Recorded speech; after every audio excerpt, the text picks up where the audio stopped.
Good evening, it's November 20th, I'm Leandra Bernstein, and this is The World in Review.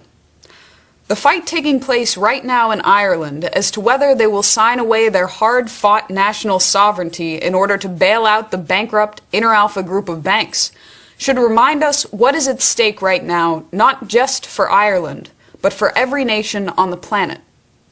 What is taking place right now is the dangerous culmination of a process that began in 1971 when Richard Nixon ended the Bretton Woods fixed exchange rate system, virtually concurrent with Lord Jacob Rothschild's Inter-alfa group of international private banking interests stepping on the scene. Since that time, national currencies, which under a proper international system are regulated for the use of the nation, were allowed to float on the open market. And we all know what kinds of things float. And nations, their economies, and their leaders became increasingly subject to that empire. Today we're in a situation tantamount to war. This is what Lyndon LaRouche conveyed earlier tonight in his latest statement titled, "It is tantamount to war, sink the Inter-alfa group." There he defines the orientation for this coming period for either the survival of the sovereign nation state or an imperially motivated descent into a new dark age, and he puts out the call to all leading patriots of nations to fight. The beginning of his statement reads, "With the direct British strategic attack by the forces organized, which have been rallied against Ireland under the flags of the banner of that British World Empire's Inter-alfa group, which was launched in mid-1971 to replace the world's fixed exchange rate system at that time, the fate of the world now hangs on the urgent need to rally the opposition to British imperialism, now to be found among the patriots of leading nations of the world. That, at a time while even the mere semblance of sovereignty still exists among the leading nations of the world at this juncture." This statement is now available in full on this website, and tomorrow it will be available as a leaflet for mass distribution at larouchepack.com/organize. Now, LaRouche goes on to make the point that the elimination of the Inter-alfa group does not mean we're going to eliminate banking institutions. Rather, what is becoming clearer every day is that only a Glass-Steagall separation of valid commercial banking assets from speculative debts is going to do a damn thing for any national economy. Take the case of Ireland, as Helga Zepp-LaRouche presented it in her statement, "The Euro system has failed," posted on LaRouche Pack yesterday. And it became crystal clear that what is at stake is not Ireland, Greece, Portugal and Spain, but it is the Inter-alfa banking system which is supposed to be bailed out. And the Irish government and the Irish population realized that because they don't own these banks, and why should they take the harsh austerity regime imposed by the EU when these banks are not their own banks, but they're really part of the British Inter-alfa construction. And if you look at the figures, it is quite amazing because Irish banks owe a total of 617 billion euro, 136 to Britain, 129 to Germany, and the GDP of Ireland was only 170 billion before the crisis. So, I mean, this is completely out of proportion. And, you know, if Ireland is forced to pay back this kind of money, it is worse than a Versailles regime, and it cannot function. So you have a situation where the people of Ireland, and the case is similar for Spain and other nations in the EU, these people are now expected to pay private international banking debts that are 5 times greater than what they are able to produce as annual GDP. The option is clear. Either the empire bleeds the nations, and we head into a severe hyperinflation in that process, or we return to Glass-Steagall. Then we separate the trash from the legitimate debts that can be paid off under a renewed capital-intensive program of national economic development. Now, if you begin to take a closer look at the crisis in Ireland, you find that the pressure to take a bailout is for the sole purpose of bailing out the Inter-alfa group banks. In an op-ed in today's Daily Telegraph, it was noted that the reason European policymakers are forcing a bailout on a reluctant Brian Cohen in Ireland is not because Ireland has run out of money. In fact, their debt is fully funded until the middle of next year. What's really at stake, and the reason British Prime Minister David Cameron has been breathing down Cohen's neck, and the reason the troika of ECB, EU, IMF hitmen were sent into Dublin, is because the banks at stake in Ireland are predominantly Inter-alfa. Right now, the biggest Inter-alfa bank in Ireland, Allied Irish, announced losses of 13 billion euros this year and is counting on being taken over by the government for their survival.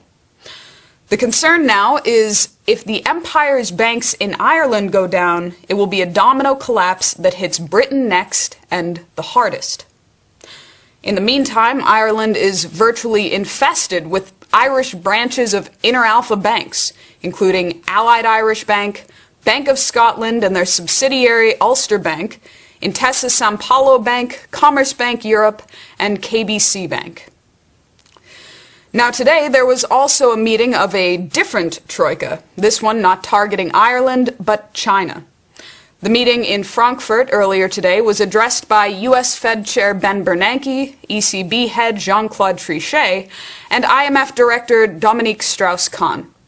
In that meeting, Ben Bernanke proudly defended quantitative easing too, and both he, Strauss-Kahn, and Trichet laid into China, sending the message that the problem was not the new round of $600 billion in money printing from the Fed, but China manipulating their currency. In other words, China refusing to cave in and wreck their economy for the temporary benefit and relief of the world monetarist empire. But we should cut to the more general message that is being delivered by the British Empire and their wet naps like Bernanke in the United States. The message is our survival as a monetary empire means that nations will no longer be allowed to exist except to serve the interests of the monetary empire. And if that means the death of the citizens of the nations, so be it. This is what just took place in Greece under the austerity conditions imposed by the EU. These will be the conditions in Ireland and any other nation who is not allowed under the EU framework to undergo an orderly Glass-Steagall reorganization. Now we can look a little closer to home. What you're seeing right now in the United States, with the collapse of city and state governments, the bankruptcies, mass layoffs, home foreclosures for the sake of the banks, it's the same thing. These are effects of the same attack that's being waged against China and Ireland, against the governments and the people by the same enemy.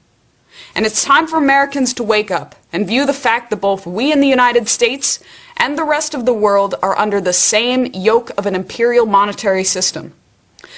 This point was made strongly by Lyndon LaRouche in Thursday's weekly report. So you do not have a U.S. situation. You do not have what most people think or what the press is telling you. We have now a planned global operation orchestrated through a group of banks called the Inter-alfa Group, which is determined to gobble up Europe. Now, how are they going to gobble up Europe? It's all there now already. But most Americans pay no attention to these things, the very things that may determine the fate of their existence of our nation. What they're doing is they're proposing, they have a group of banks in these various countries, Portugal, Spain, Ireland, Britain itself, all the parts of the European continent. These banks are generally already hopelessly bankrupt, just like the Federal Reserve System's banks today in the United States. And what you have a worldwide system in many countries, especially in the transatlantic region, nations of the transatlantic region, including Brazil, their banking system is now hopelessly bankrupt. In Ireland, for example, you have two leading banks, which are private banks, but they're hopelessly bankrupt. Now, what's the scheme? The scheme by the European Union, which is the agency which is pushing this elimination of the nation state as an institution, replacing government by governance. And a foreign international power, a financial power, is to rule the world. And that's the crisis right now. So that's the situation, and that's the crisis. And in LaRouche's recent statement, it's tantamount to war, he lays out the 6 immediate steps of economic reform to be undertaken now. But the first is the return to Glass-Steagall in name and in intention. And in short order, then a return to a world system based on a fixed exchange rate between nations, as Franklin Roosevelt intended with the Bretton Woods system.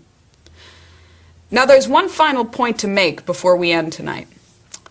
The idea that the Inter-alfa imperial monetarist system was the only world system that ever existed, and so it is now the system that we have to bail out and we have no other option, that's a lie.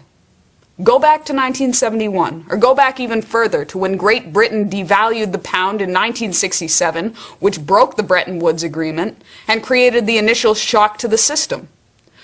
What we had in place, though imperfectly, before the Inter-alfa group was created in 1971 was a fixed exchange rate system among nations which had the imprint of Franklin Roosevelt on it and the intention of the United States Glass-Steagall Law informing it. Today, no nation should forget that. As the assaults by the British Empire continue on the United States, on Ireland, and on other nations, our call to arms must be Glass-Steagall or die. That's all for your report tonight.